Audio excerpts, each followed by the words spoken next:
بالله من الشيطان الرجيم. بسم الله الرحمن الرحيم. السلام عليكم ورحمة الله تعالى وبركاته.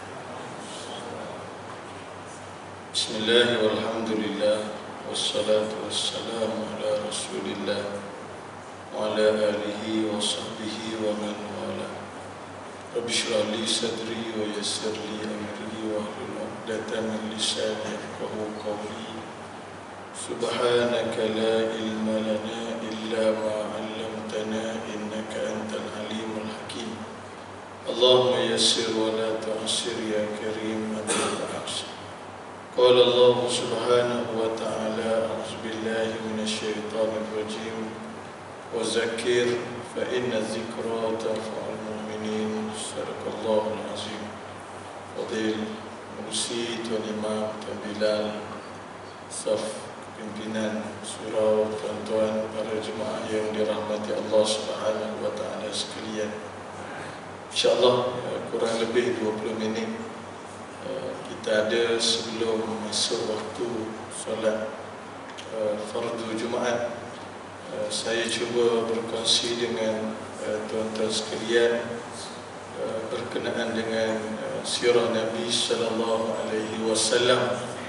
Satu peristiwa menarik yang berlaku di dalam perjalanan dakwah Nabi sallallahu alaihi wasallam, dan bagaimana Allah Subhanahu wa taala menjelaskan tentang peristiwa yang berlaku ini. Dalam kitab Fiqh Sirah Dr. Said Ramadan Al-Buti diletakkan satu tajuk yang disebut Siyasatul Mufawadat, atau dalam bahasa mudahnya ialah suatu pendekatan dalam bentuk rundingan. Pendekatan dalam bentuk rundingan. Kita tahu Nabi sallallahu alaihi wasallam dalam melaksanakan tugas dakwah dalam menyebarkan Islam kepada umat manusia, bermula dengan penduduk Makkah Al-Mukarramah, dan secara lebih khusus bermula dengan keluarga baginda sallallahu alaihi wasallam. Maka dakwah Nabi sallallahu alaihi wasallam bukanlah suatu perjalanan yang mudah. Seawal Nabi sallallahu alaihi wasallam memulakan dakwah secara terbuka kepada kaum keluarganya, terus mendapat tentangan daripada bapa saudaranya sendiri, iaitu Abu Lahab.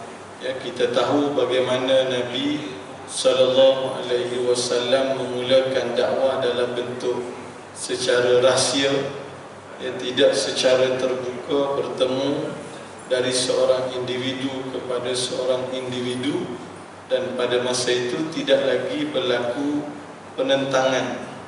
Sehinggalah Allah Subhanahu wa taala memberikan perintah kepada Nabi sallallahu alaihi wasallam, wa anzir ashiratakal aqrabin, berilah peringatan kepada kaum keluarga kamu yang terdekat.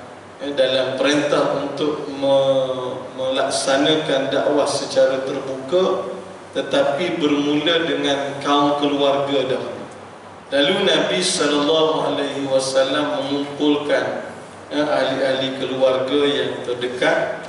Lalu Nabi sallallahu alaihi wasallam menyampaikan suatu bicara, ataupun Nabi menyampaikan ucapan kepada mereka dengan mesej yang simple tapi jelas, iaitu aku adalah utusan Allah Subhanahu wa taala untuk memberikan peringatan kepada kamu.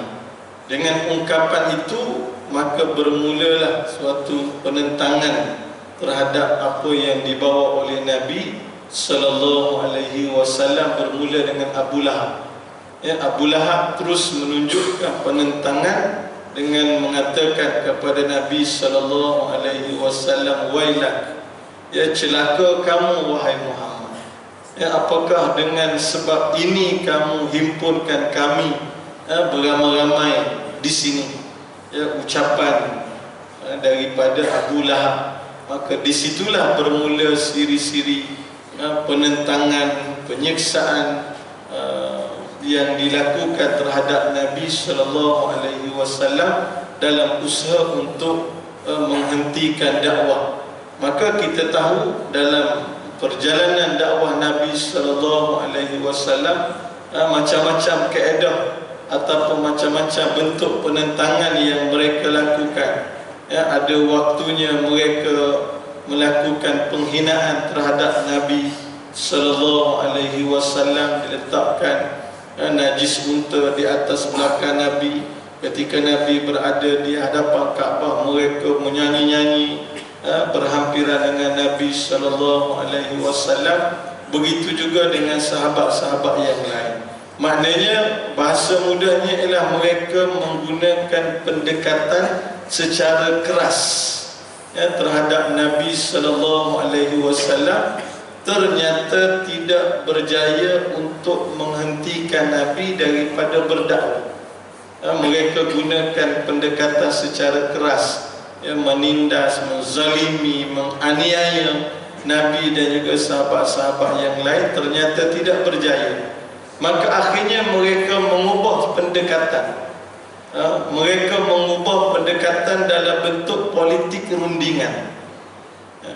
Ada setengah-setengah orang ni bila pendekatan keras memang tak berjaya, lalu ubah pendekatan dalam bentuk rundingan, berbicara dengan kita kata penuh kesantunan, tetapi mesejnya ialah nak minta Nabi berhenti daripada berdakwah.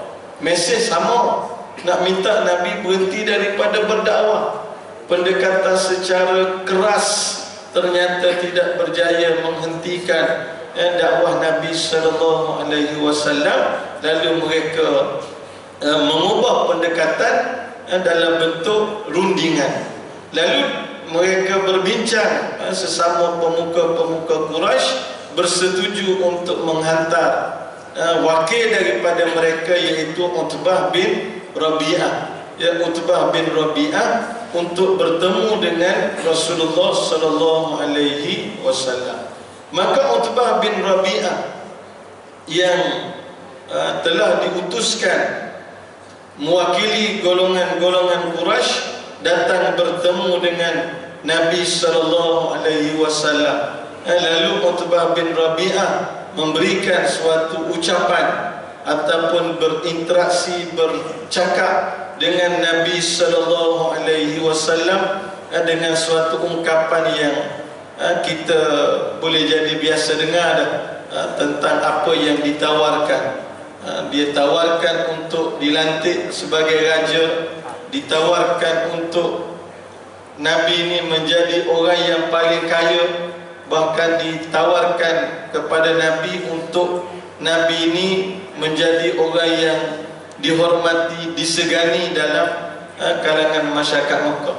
Cuma sebelum tawaran itu diberikan, bagaimana Utbah bin Rabi'ah memulakan ucapan, kata dia, innahu minna haitsu qad alimta minasyarafi fil ashirati wal makanati fil nasabi.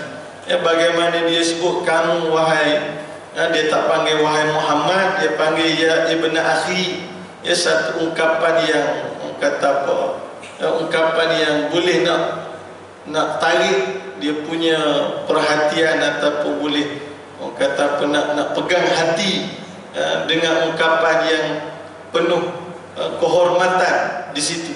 Bukan kata hey Muhammad dah, dia tak guna istilah itu. Dia menggunakan istilah ya ibn akhi. Biasalah kalau dalam rundingan orang tak guna bahasa kasar.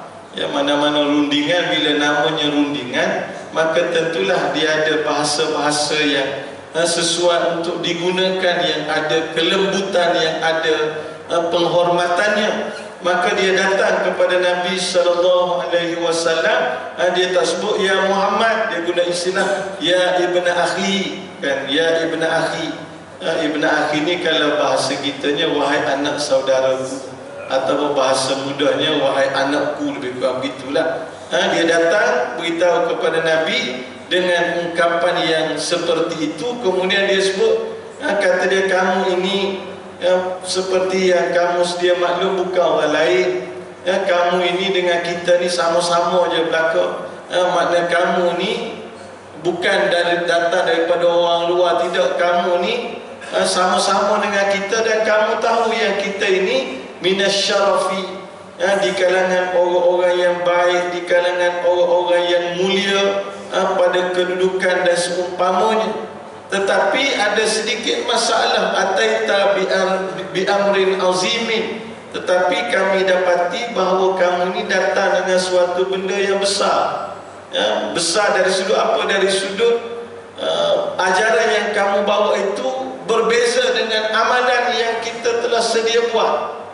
Kamu datang dengan suatu ajaran yang menyebabkan farraqta bihi jama'atahu, yang mana kamu datang dengan ajaran baru ini menyebabkan masyarakat kita jadi berpecah. Mereka melihat apa yang Nabi bawa mendatangkan perpecahan di kalangan mereka. Wasaffata bihi ahlamahum, dan ajaran yang kamu bawa juga memperlekehkan sembahan-sembahan mereka. Bila Nabi bawa suatu ajaran mengesakan Allah, mentauhidkan Allah, dan mengajak manusia tinggalkan penyembahan berhala, kerana berhala ini tidaklah ada apa-apa kelebihan pun suatu makhluk yang mereka cipta, mereka sembah. Lalu Islam datang untuk menghentikan manusia daripada sembah berhala supaya menyembah Allah Subhanahu wa taala. Lalu kamu memperlekehkan sembahan berhala ini yang telah menjadi amalan mereka daripada zaman berzaman. Lalu dia sebut, maka kerana itu wahai Muhammad ataupun wahai ibn akhi, aku nak nyatakan kepada kamu beberapa perkara, beberapa tawaran. Mudah-mudahan dengan tawaran yang diberikan ini kamu boleh terima. Tetapi di sebalik tawaran yang nak diberikan ini, dia bukan nak beri tawaran saja-saja, diberikan tawaran dengan syarat Nabi berhentilah daripada berdakwah. Bukan nak beri tawaran saja-saja, beri tawaran dengan tujuan Nabi berhenti daripada berdakwah. Maka apa kata dia? Ya ibn akhi, Nabi pun bila dia kata aku nak berikan tawaran kepada kamu ni, lalu Nabi kata, kul ya Abul Walid, beritahulah, asma'u, aku dengar. Tengok Nabi juga dengan penuh kebijaksanaan. Bukan kata Nabi pancung, tak usah beritahulah, aku tak nak dengar dah.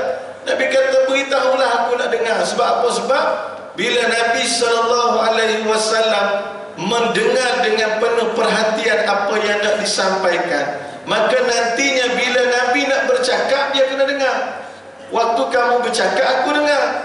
Maka bila turn aku bercakap, itulah kamu pun tak ada pilihan, kena dengar. Ini kebijaksanaan Nabi SAW. Kalau Nabi pancung awal-awal, maka sudah tidak ada peluang untuk Nabi menyampaikan balik apa yang diwahyukan oleh Allah Subhanahu wa taala. Lalu disebut oleh Utbah bin Rabi'ah, in kunta innama turidu bima ji'ta bihi min hadzal amri ma la jama'na laka min amwalina hatta takun aksaruna malan. Kata dia, kalalah kamu datang dengan apa yang kamu bawa dengan ajaran baru ni, yakni ajaran Islam, dengan keadaan kamu berkehendak untuk dapatkan harta, maka kami akan kumpulkan harta sebanyak mungkin sehingga jadilah kamu orang yang paling kaya di kalangan kami. Itu tawaran yang pertama. Tawaran dari sudut harta. Jama'na laka amwala, kami akan himpun kumpul harta supaya kamulah orang yang paling kaya. Kemudian tawaran yang kedua, kata dia, in kunta turidu bihi syarafan sawadnaka alaina hatta la tuqta'u amran dunak. Kalalah kamu berkehendak untuk mendapat kemuliaan, nak mendapatkan penghormatan, kami boleh berikan kamu kemuliaan itu, penghormatan itu, sehingga kami tidak akan buat apa-apa keputusan, apa-apa ketetapan, melainkan kami akan rujuk kepada kamu dahulu. Biasalah kita dalam masyarakat, kalau bahasa kita lah ni dia panggil ketua kampung ke. Biasanya apa-apa orang akan rujuk, ni anak saya dapat peluang belajar ni, molek pergi ke tak pergi, begitu. Biasanya orang yang ada kedudukan, ada kemuliaan, orang akan rujuk kepada dia. Oh ni anak saya begini-begini, oh saya begini-begini, molek ke tak molek, dia akan minta pandangan orang yang ada syarafan, ada kemuliaan. Maka kata dia, kami boleh berikan kemuliaan itu kepada kamu, kami tak akan buat apa-apa keputusan, apa-apa ketetapan, kami akan rujuk kepada kamu terlebih dahulu. Kemudian tawaran yang ketiga, in kunta turidu bihi mulkan mallaknaka alaina. Kalaulah kamu berkehendak untuk jadi raja dengan apa yang kamu bawa, mallaknaka alaina, kami tak ada masalah, kami boleh lantik kamu sebagai raja. 3 tawaran, nak lantik sebagai raja. Dan kalaulah kesemua tawaran-tawaran ini tidak berjaya untuk mempengaruhi kamu, atau kamu tak nak berlaku 3 tawaran ini, mereka beranggapan boleh jadi kamu ini dalam keadaan ada penyakit dalaman. Ya, sebab normal manusia kalau orang offer harta mestilah nak. Normal manusia offer jawatan mestilah nak. Normal manusia offer untuk jadi orang yang paling mulia mestilah nak. Ni kamu tak nak belaka. Offer harta pun tak nak, offer jawatan pun tak nak, offer pangkat pun tak nak. Boleh jadi kamu ni ada masalah dalaman. Kalaulah kamu ada masalah dalaman, kata dia, kami akan ikhtiar seramai mana yang ada. Ya, kami akan pilih doktor hak paling hebat, hak paling pakar. Kami sanggup bayar, sanggup ambil duit supaya dia boleh merawat kamu. Itu 4 tawaran yang diberikan. Tawaran dari sudut harta, kemuliaan, takhta ataupun jawatan, kemudian tawaran dari sudut rawatan. Sebab apa dia tengok pelik Nabi Muhammad, yang offer harta tak mau, offer jawatan tak mau belakang, maknanya seolah-olah kamu ni boleh jadi ada masalah dalaman. Ya, ada masalah dalaman. Tak nak seperti mana apa yang diinginkan oleh orang-orang biasa. Lalu kami nak cari doktor hak paling hebat supaya boleh merawat kamu. Itu 4 tawaran yang diberikan. Selesai berikan tawaran, lalu Nabi pun tanya, afaraghta ya Abul Walid, dah habis kau apa yang kamu nak tawarkan? Lalu kata dia, dah selesai. Kalau begitu dengar pula daripada aku. Nabi kata, dengar pula daripada aku. Lalu Nabi SAW memberikan jawapan dengan jawapan yang diajar oleh Allah Subhanahu wa taala. Lalu Nabi membaca ayat daripada surah Fussilat sebagai jawapan, ayat yang pertama sehingga kepada ayat yang ke-13. Fa in a'radu faqul anzartukum sa'iqatan misla sa'iqati 'adin wa samud. Oleh itu, kalaulah mereka yang musyrik itu berpaling daripada mengesahkan Allah dan menurut jalan yang lurus, maka katakanlah wahai Muhammad, katakanlah kepada mereka, wahai Muhammad, aku memberi amaran kepada kamu dengan azab yang dahsyat, iaitu petir, seperti mana petir yang telah menyambar kaum Ad dan kaum Samud. Sampai kepada ayat 13, Utbah bin Rabi'ah pun letak jari dia dekat mulut Nabi, berhentilah. Kan?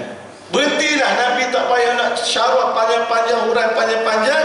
Nabi baca ayat daripada surah Fussilat, ayat pertama sehingga sampai kepada ayat 13. Utbah bin Rabi'ah pun letak dekat mulut Nabi sallallahu alaihi wasallam. Dia kata, cukuplah, padan dah, jangan baca dah. Berjaya masuk dalam hati dia, menimbul rasa gerun dalam diri dia terhadap peringatan daripada Allah Subhanahu wa taala. Lalu Utbah bin Rabi'ah, kalau dalam bahasa mudahnya, dia pun balik bertemu dengan pimpinan Quraisy. Lalu apa kata dia? Tak usah ganggulah Muhammad. Tak usah ganggulah Muhammad, bagilah untuk dia buat kerja dia dengan apa yang dia nak lakukan. Kita tak usah ganggu dia, jangan halang dia. Akhirnya pemimpin Quraisy kata, dengan mumu pun kena sihir ke Muhammad, katanya. Itu yang disebut. Baik tuan-tuan sekalian, sebagai kesimpulan, baki 2 minit. Tengok jam tu takut terlebih masa. Rasa baru mukadimah je tapi nak masuk waktu dah. Kesimpulan yang mudah, simple sahaja. Soal nombor satunya kita kena sedar pihak musuh ni dia akan menggunakan pelbagai pendekatan untuk menghentikan dakwah. Ada ketikanya dia guna kaedah kekerasan, ada ketikanya dia guna kaedah rundingan dengan tawaran harta, tawaran jawatan. Yang setengah orang dengan kekerasan dia beres, no, aku okey, aku begini, tapi orang hulu jawatan, orang Kelantan kata mepeh dia. Jawatan maksudnya ada orang dia akan kalah dengan offer yang seperti itu. Dan Nabi SAW mengajarkan kepada kita matlamat perjalanan dakwah ialah jelas untuk menegakkan agama Allah, bukan matlamat mencari harta, bukan matlamat mencari takhta, bukan matlamat mencari kemuliaan, bukan mencari wanita, bukan itu, bukan ini, tapi matlamat ialah untuk menegakkan agama Allah. Marilah apa bentuk cabaran, sama ada dalam bentuk kekerasan, dalam bentuk kelembutan, kalau matlamatnya nak menghentikan dakwah, maka jangan berganjak, jangan terpengaruh. Secara keras kita boleh istiqamah, secara lembut pun kena istiqamah. Kita jelas matlamat. Kalau matlamat kita mencari harta, mencari takhta, maka kita akan mudah tewas. Maka Nabi mengajar kita keaslian dakwah. Matlamat dakwah bukan untuk mencari dunia, tapi untuk memastikan agama Allah Subhanahu wa taala berjaya ditegakkan. Wallahu taala alam. Wassalamualaikum warahmatullahi wabarakatuh.